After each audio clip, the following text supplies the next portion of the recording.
Hello everyone, first time మన channel చూస్తుంటే subscribe చేసుకోవడం మర్చిపోవద్దు. ఈ ఎపిసోడ్ అయితే ట్విస్ట్ బ్రేకింగ్ ఎపిసోడ్ అండి. చాలా ఇంట్రెస్టింగ్గా ఉంటుంది. మిస్ అవ్వకుండా కంప్లీట్గా చూసే ప్రయత్నం చేయండి. వీడియోలోకి వెళ్ళినట్లయితే స్టూడెంట్స్ అందరూ రిషి సార్ రావాలి అని గొడవ చేస్తూ ఉండడంతో ఇంతలో మినిస్టర్ గారు కూడా కాలేజ్కి వచ్చి అసలు ఏంటిది, డిబిఎస్టీ కాలేజ్లో ఏం జరుగుతుంది, ఈ కాలేజ్లో నిర్వహించిన మిషన్ ఎడ్యుకేషన్ డాక్టర్స్తో ఈ కాలేజ్కి వచ్చిన పేరు ప్రఖ్యాతలు ఎక్కడికో వెళ్ళిపోయాయి. అలాంటిది ఈ మధ్య ఏంటి పరిస్థితులన్నీ ఎలా మారిపోయాయి? నువ్వు ఎండీగా బాధ్యతలు తీసుకున్న తర్వాత మొట్టమొదటిసారిగా చేసిన కాలేజ్ ఫెస్ట్ అనేది ఫెయిల్ అయింది. అసలు డిబిఎస్టీలో ఫెస్ట్ ఫెయిల్ అవ్వడం అనేది ఎప్పుడూ లేదు. అసలు ఇదంతా ఏంటి వస్తారా అని చాలా కోపంగా మాట్లాడుతూ ఉంటారు మినిస్టర్ గారు. ఇక ఏం సమాధానం చెప్పాలో అర్థం కాక అందరూ కూడా సైలెంట్గా ఉండిపోతారు. శైలేంద్ర మాత్రం చాలా హ్యాపీగా ఫీల్ అవుతూ ఉంటాడు. చూస్తుంటే నా చేతికి మట్టంటకుండానే వస్తారని ఎండీ బాధ్యతల నుంచి తప్పించేలా ఉన్నారే మినిస్టర్ గారు. ఈ గొడవ మరింత పెద్దదైతే నిజంగా నేను అనుకున్నదే జరుగుతుంది. అప్పుడు ఖచ్చితంగా ఎండీ సీట్ నాకే వస్తుంది అనుకుంటూ తెగ మురిసిపోతూ ఉంటాడు శైలేంద్ర. ఇంతలో శైలేంద్రకి ఒక అన్నోన్ నెంబర్ నుండి ఫోన్ వస్తుంది. ఎవరబ్బా అనుకుని వెంటనే పక్కకు వెళ్ళిపోయి ఆ ఫోన్ అయితే ఆన్సర్ చేస్తాడు. హలో ఎవరు అని అంటే, నేనెవరైతే నీకెందుకు అని అంటారు. ఆ మాట విని షాక్ అవుతాడు శైలేంద్ర. ఏయ్, ఎంత హెడ్ వెయిట్ నీకు, ఫోన్ చేసి డిస్టర్బ్ చేసిందే కాక నేనెవరైతే నీకెందుకు అంటావా? హౌ డేర్ యూ, ఎవరసలు నువ్వు అని అడిగితే, చెప్పాను కదా నేనెవరైతే నీకెందుకు, కానీ నీకు కావాల్సింది మాత్రం నా దగ్గరే ఉంది అని అంటారు. స్టన్ అవుతాడు శైలేంద్ర. నాకు కావాల్సింది నీ దగ్గరుందా, ఏంటది అని అంటే, అబ్బా అంత ఈజీగా చెప్పేస్తారు మరి, చెప్తే నాకేంటి అని అడిగితే, అసలు ముందు నీకేంటో తెలియాలంటే నీ దగ్గర ఉన్నదేంటో నాకు తెలియాలి కదా, అది నాకు అవసరమైందో కాదో తెలియాలి కదా అని శైలేంద్ర అంటే, అయ్యో శైలేంద్ర, ఇంతకంటే ముఖ్యమైనది అవసరమైనది నీ జీవితంలో ఇంకేదీ లేదు అని అంటే, ఈ డొంక తిరుగుళ్ళన్నీ ఆపి తిన్నంగా సమాధానం చెప్తావా, ఏముంది నీ దగ్గర నా వస్తువు అని అంటే, ఇది వస్తువు కాదు మరేంటైతే అని అడిగితే, రిషి అని అంటారు. స్టన్ అయిపోయి అలా షాక్లో ఉండిపోతాడు శైలేంద్ర. ఏయ్, ఏం మాట్లాడుతున్నావు అని అడిగితే, ఏంటి నమ్మకం కలగట్లేదా, నీ వాట్సాప్కి రిషి ఫొటోస్ పంపించాను చూడు అని చెప్తే వెంటనే వాట్సాప్ ఓపెన్ చేసి రిషి ఫొటోస్ చూస్తాడు శైలేంద్ర.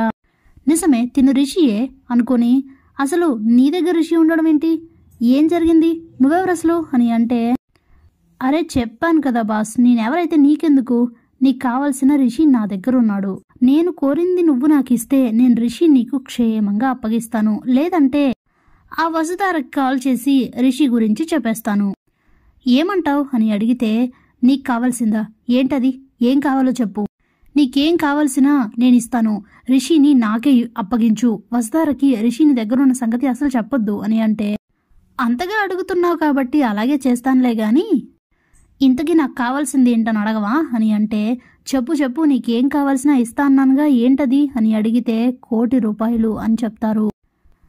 షాక్ అవుతాడు శైలేంద్ర.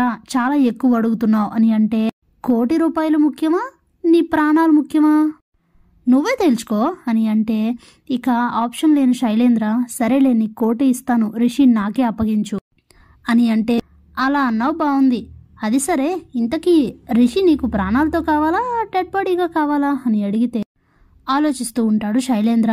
అప్పుడే ఏంటి మాట్లాడవు అనేసరికి, నేను ఈ విషయం నీకు మళ్ళీ కాల్ చేసి చెప్తాను అని చెప్పి ఫోన్ పెట్టేసి ఇక ఆలోచిస్తూ ఉంటాడు శైలేంద్ర.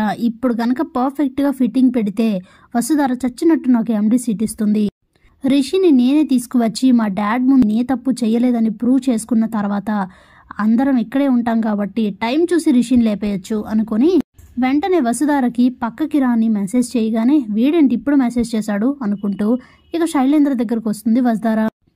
ఏంటి అని కోపంగా అడిగితే, కూల్ వసుధార కూల్, అనవసరంగా ఆవేశపడితే సమస్యలు ఎలా తీరుతాయి అని చెప్తుంటే, ఏయ్ ఏంటి నువ్వు ఇప్పుడు పిలిచి ఏదేదో మాట్లాడుతున్నావు, ఎదు పిలిచావు అసలు అని అంటే, నీకు ఒక మంచి వార్త చెప్పడానికి పిలిచాను, ఆ విషయం తెలిస్తే ఎగిరి గంతేస్తావు వసుధారా అంటాడు శైలేంద్ర. సుత్తి లేకుండా సూటిగా చెప్తావా అని అడుగుతుంది వసు.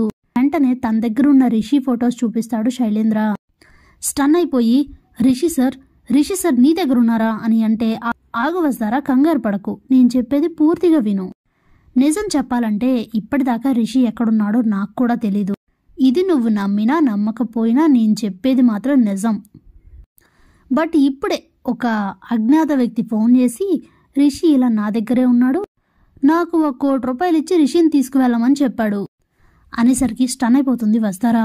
ఏంటి అని అంటే, అవును, ఇప్పుడు ఆ 1 కోటి రూపాయలు ఇచ్చి రిషిని నేను తీసుకొస్తాను, కానీ రిషిని నీకు అప్పగించాలంటే ఇక్కడ నువ్వు చేయాల్సింది ఒకటి ఉంది అనేసరికి స్టన్ అయిపోతుంది. ఏంటది అని అడిగితే, నాకు ఎండి సీట్ అప్పగించాలి అనేసరికి షాక్ అయి అలా చూస్తూ ఉంటే అప్పుడే శైలేంద్ర, వస్తారా నీకు ఎక్కువ టైం లేదు, అవతల స్టూడెంట్స్ కాల్ చేస్తున్నారు, మినిస్టర్ గారు ప్రశ్నల మీద ప్రశ్నలు వేస్తున్నారు, అన్ని సమస్యలకి పరిష్కారం ఇది ఒక్కటే, నువ్వు ఒప్పుకుంటే రేపు ఉదయం రిషి కాలేజ్కి వస్తాడు, ఇక ఏ ప్రాబ్లం లేకుండా అన్నీ సజావుగా సాగిపోతాయి, ఏం చేయమంటావు అని అడిగితే ఇక ఆలోచిస్తూ ఉంటుంది వస్తారా. ఇప్పుడు శైలేంద్ర దగ్గర ఉన్న రిషి సార్ని విడిపించుకోకపోతే రిషి సార్ని ఈ దుర్మార్గుడు ఏమైనా చెయ్యొచ్చు, ఇప్పుడు తనకేం కాకుండా క్షేమంగా తిరిగి వస్తే అన్ని విషయాలు రిషి సార్కి సాక్ష్యాధారాలతో సహా ప్రూవ్ చేసి ఎలా అయినా సరే మళ్ళీ ఎండి సీట్లో రిషి సార్ని కూర్చోబెట్టొచ్చు. ఇప్పటికైతే ఇంతకు మించి మార్గం లేదు అనుకుని, సరే శైలేంద్ర నువ్వు చెప్పినట్టే చేస్తాను, ఎండి బాధ్యతలు నీకు అప్పగిస్తాను, రిషి సార్ని నాకు క్షేమంగా అప్పగించు అని అంటే, ఆహా అంత ఈజీగా అవుతుందనుకున్నావా, మొన్న కూడా ఇలానే చెప్పి చివరి నిమిషంలో నాకు ఎండి పదవి ఇవ్వలేదు అని అంటే, ఈసారి అలా జరగదు, రిషి సార్ మీద ప్రమాణం చేసి చెప్తున్నాను, నేను నీకు ఎండి పదవిని అప్పగిస్తాను, నాకు రిషి సార్ కావాలి అని అంటే, సరే అయితే నేను రిషిని తీసుకొస్తాను కానీ రేపు మార్నింగ్ రిషి సార్ కాలేజ్కి వస్తారని అనౌన్స్ చేయి పద అని చెప్పి ఇక శైలేంద్ర వజ్దారా ఇద్దరు కూడా వచ్చి మినిస్టర్ గారితో మాట్లాడుతూ ఉంటుంది. వజ్దారా, రిషి సార్ టచ్లోకి వచ్చారు సార్, రేపు మార్నింగ్ కాలేజ్కి వస్తానని చెప్పారు అని అంటే ఇక స్టూడెంట్స్ అంతా కూడా హ్యాపీగా ఫీల్ అవుతారు. మేడం మీరు చెప్పేది నిజమేనా లేకపోతే మొన్నట్లాగా మళ్ళీ అని అంటే, లేదు రిషి సార్ వచ్చాక మీరే నమ్ముతారు, రేపు మార్నింగ్ సార్ కాలేజ్కి వస్తారు అని చెప్తాడు శైలేంద్ర. ఇక అందరూ కూడా చాలా హ్యాపీగా ఫీల్ అయ్యి అక్కడి నుంచి వెళ్ళిపోతారు. వజ్దారా ఎండి పదవిని తనకు అప్పగిస్తున్నందుకు బాధపడుతున్న రిషి తిరిగి క్షేమంగా వస్తున్నందుకు చాలా హ్యాపీగా ఫీల్ అవుతుంది. Thanks for watching.